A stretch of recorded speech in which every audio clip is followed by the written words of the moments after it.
आप सब भाई और बहनों का, पत्रकार बंधुओं और भगिनी का मैं तहे दिल से स्वागत करता हूँ। मैं कुछ बात कहता हूँ, उसके बाद मुस्लिम मंच के नाम से आप जो भी पूछना चाहेंगे स्वागत। पहलगाम की घटना यह है दरिंदगी की चरम सीमा।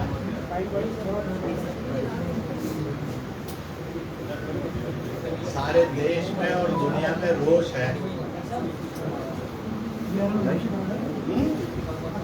और इस रोष में से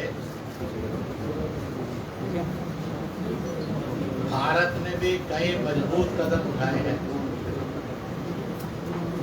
जनता ने भी खूब ताकत के साथ इसकी निंदा करते हुए आतंकवाद और आतंकी को,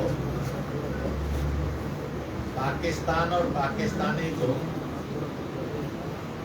सबक सिखाने के लिए भरपूर मांग भी की। मैं एक नई बात कही है या पुरानी है, जो आतंकवाद और आतंकी को सदा सबक सिखाने के लिए है, वो पहले आपके सामने कहता हूँ। सब लोग बोलते हैं, आप बोली हुई लिखी हुई बात को बताते हैं कि आतंकवादी का कोई मजहब और दीन नहीं होता, धर्म नहीं होता, वो तो शैतान की शक्ल होता है। फिर प्रश्न 35-40 साल से चला आ रहा है, तो उसके लिए नमाज अदा क्यों होती है?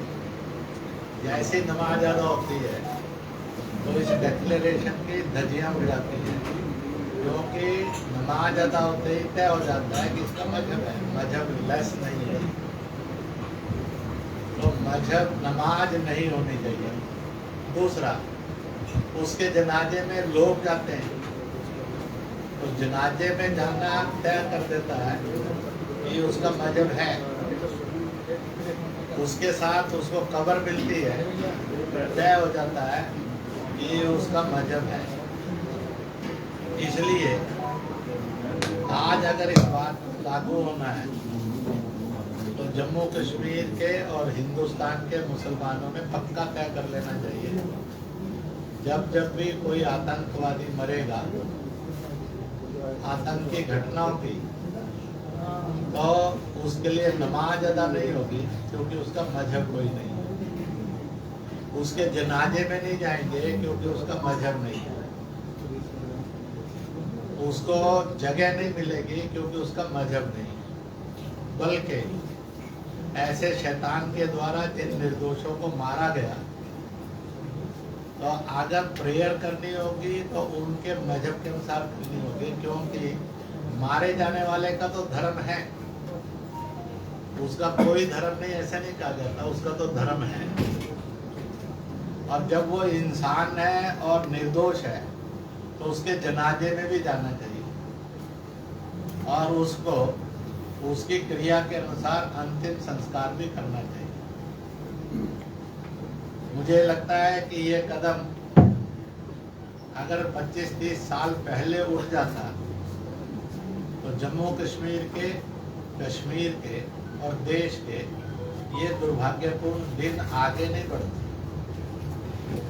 परंतु आज मैं आप सबसे ये प्रार्थना करूंगा, इस बात को पूरी ताकत से जन जन में पहुंचाएं। जब हमने ये स्वीकार कर लिया है कि वो विदाउट एनी रिलीजन है, तो फिर वैसा आचरण भी होना चाहिए। डबल स्टैंडर्ड नहीं चलते, उससे आतंकवाद डील नहीं होता है, आतंकवाद सिर चढ़कर बोलने लगता है।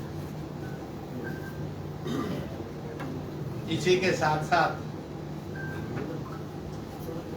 बाकी प्रश्न आप पूछेंगे तो उसके अनुसार मैं बोलता जाऊंगा। इंद्रेश जी, अभी तक किया कि नहीं किया, पर इस समय करना चाहिए। पहलगाम के अंदर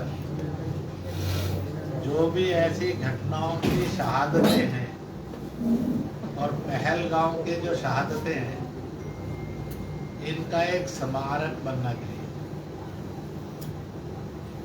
इसलिए बनना चाहिए, जम्मू कश्मीर में पर्यटन के अंदर कश्मीर घाटी में हर साल करोड़ों करोड़ लोग, लाखों लाख लोग आते हैं।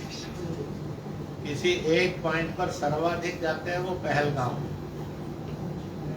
जब वहां स्मारक होगा तो वो स्मारक पाकिस्तान की घिनौनी करतूतों को बोलेगा। वह स्मारक आतंकी और आतंकवाद के घिनौने चरित्र को बोलेगा।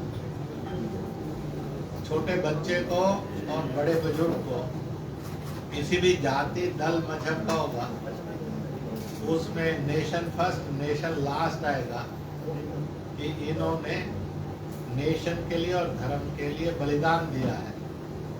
उनके प्रति श्रद्धा भी जागेगी और लाखों लोग हर साल पहलगाम से पैट्रियोटिज होते जाएंगे।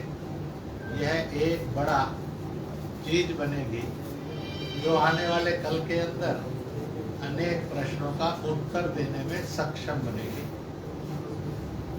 भारत का हर जन इतने वर्षों से एक रास्ते से उत्तर दे रहा है, और वह तुम गोलियां चलाओ, सीने कभी कम नहीं पड़ेंगे। और इसलिए कश्मीर हमारा था, हमारा है, हमारा रहेगा। कश्मीर हिंदुस्तान का, हिंदुस्तानी का था, है और रहेगा। हर कश्मीरी हिंदुस्तानी था, है और उसको रहना होगा। जम्मू कश्मीर के लोग भी पहले हिंदुस्तानी हैं, हिंदुस्तान के लोग भी हिंदुस्तानी पहले हैं, बाद में उनकी जाति जुबान आती है, दल आते हैं। तो इस प्रकार से एक नई आवाज आने वाले कल के अंदर क्या क्या घटेगा, परंतु इतना पक्का है कि आने वाले कल के अंदर आतंकवाद को टीच द लेसन की सीमा तक देश जाएगा। पाकिस्तान को भी सबक सिखाने तक देश जाएगा। और हमें पूरा विश्वास है कि आने वाले कल के अंदर इस प्रकार का हिंदुस्तान हम और आप सब मिलकर बनाएंगे और उभरेंगे। अब मैं आप सबसे विनम्र निवेदन करता हूँ, आप कुछ पूछना चाहते हैं तो पूछ सकते हैं। देश जी, आपने कहा कि आतंक